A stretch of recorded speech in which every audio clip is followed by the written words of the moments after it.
Hero ధనుష్‌కి కోలీవుడ్‌తో పాటు టాలీవుడ్‌లోనూ మంచి following ఉంది. బాలీవుడ్‌లోనూ హీరోగా సినిమాలు చేసి హిట్ కొట్టిన ధనుష్ తన 50వ సినిమాకే తాను డైరెక్టర్‌గా మారాడు.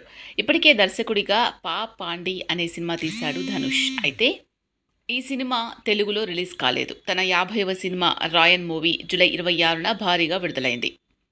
ఇది తను 14 ఏళ్ల క్రితం రాసుకున్న కథ అని చెప్పడం జరిగింది. దర్శకుడిగా తన మొదటి సినిమా 'పా పాండి' కోసం ఒక కామెడీ, ఎమోషనల్, ఫ్యామిలీ డ్రామా కథను ఎంచుకున్న ధనుష్ ఈసారి పక్కా యాక్షన్ మూవీని తీసుకొచ్చాడు. తన 25వ సినిమా 'రఘువరన్ బీటెక్' సమయంలోనే తన 50వ సినిమా 'రాయన్' కథ రాసిపెట్టుకున్నాడట ధనుష్. 14 ఏళ్ల క్రితం రాసుకున్న కథను చక్కగా తెరకెక్కించడంలో దర్శకుడు ధనుష్ సక్సెస్ అయ్యాడు.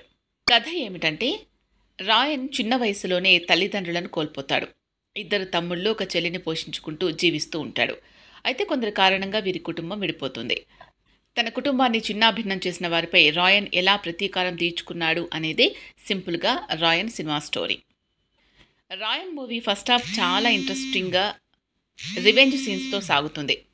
విలన్లను హీరో చంపే సీన్లు బాగా తెరకెక్కించాడు ధనుష్. సెకండ్ హాఫ్లో cinema emotions, flash back scenes ఉంటాయి.